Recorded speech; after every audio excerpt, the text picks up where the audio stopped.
The answers your interviewee provides will make or break your video project, which could either further your mission or flop.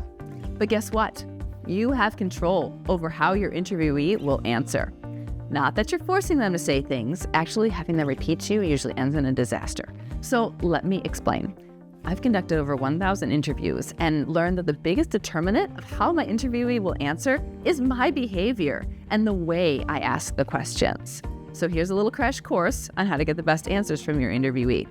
First and most importantly, you must know the answers you want in advance.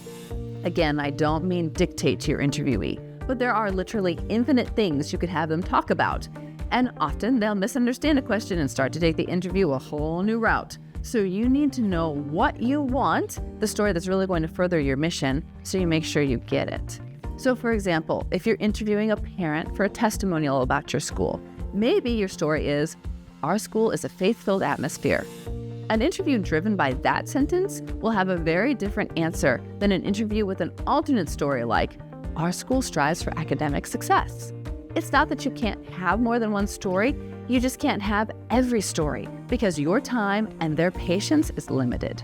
So walk in knowing the most important thing that you need them to talk about so you make sure you get it. This also means that if they spontaneously share a better story, you can spot it and explore it further because you have your original plan to compare it to. That leads to my second piece of advice. Make a plan. Write interview questions and imagine how they might respond to them. Decide, is this the sort of answer I want or not? Obviously, avoid yes or no questions, but also phrase your questions in a way that promotes full sentences. I like to use phrases like, describe this to me, or tell me about a time. It's also good to prompt very specific answers. So instead of saying something like, why is our mission important?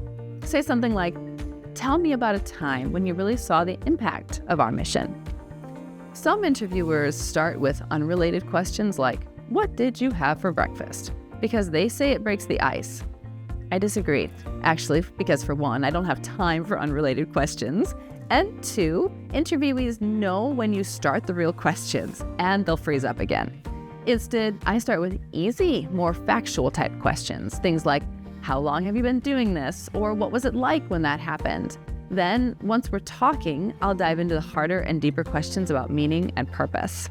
Pro tip, I always end by asking, is there anything else important to know that I haven't asked yet? This does two things. First, some people sit on their most brilliant insight into the last minute and have gotten some of my very best quotes from this question. But by waiting until the end, their thoughts have already been going in the direction of the story that you're looking for, and they've finally picked up steam. And secondly, even if they don't have anything to share, it shows them that you respect them and their thoughts, so they walk away with good vibes. Now, that's your upfront homework. Here's how to get the best interview once they walk in the door. And I do mean from the moment they walk in the door. Your relationship and how much they trust you will determine how well they answer. So you need to use every single moment to build that trust. Greet them, be friendly, ask questions about how they're doing before they even sit down. Most people are nervous for the camera, so use every last moment for chit-chat to help them feel relaxed. I always explain again what the video's for and how much of the interview we intend to use. Like, I'll let them know if we need a full take or if the interview will be edited to be one of several in a short video. I also tell them where to look, at me or at the camera. Once the camera's rolling, unless you're talking to a well-known individual, it's best practice to have them say and spell their name out loud and give the title they want to be known by, like director or president of the board. This bakes the information into your video clip so that whoever is doing the editing has no room for error when they write the name on screen. Ask your first question, then be quiet. We're accustomed to making feedback noises in a normal conversation, things like, You cannot speak because the camera will hear it and it will ruin the answer. Even wait a beat after you think they're done answering before you give any sort of audible feedback. But even though you cannot talk, you still must provide feedback to encourage the interviewee in their answer. Silent feedback. So if you watch me conducting an interview, I look like a bobblehead as I nod vigorously throughout a good answer. Smile or make facial expressions that correspond to theirs or to how you're feeling. I've found that I can often get a better, longer, more in-depth answer simply by looking confused, tipping my head. They're watching for feedback and they'll respond to it. You don't need to say a word. That also means that you have a better edit because you don't have to cut out your own questions.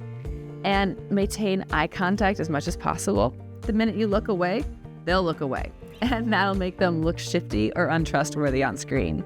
Don't be looking down at your next question until they're done talking. Truly listen to them, and they'll respond with better answers. While you listen, keep in mind those plans you had in advance. Remember what kind of answers you need from them, and judge if you're getting it. Don't be afraid to rephrase or abandon some of the questions you planned because you are or are not getting what you're looking for. If the answers are terse and too short, follow up. Don't let them get away with an easy answer. You could ask them, explain what you mean, or even play the devil's advocate and pretend to misunderstand. Playing dumb is actually a great way to get a really thorough answer for the camera. Or if you have the opposite problem, and the answers are too long, and you're running out of interview time, you can interrupt. This is one of the hardest things to do, so you must be discerning on how much of an answer you actually need for your video. You have to get the story you came for, and that can justify an interruption. I've found it slightly more polite to affirm a sentence they just said and tie it into a new question. Something like, I love that academic success is so important to the school. So would you be able to explain how students who need financial help can access it through your scholarship program?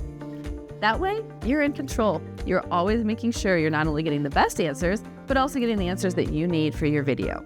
And finally, thank them. They just invested their time and expertise. Now it's time to genuinely show your gratitude. For more mission-driven marketing tips like this one, subscribe to our newsletter at hundredfoldvideo.com and let us help you multiply your ministry.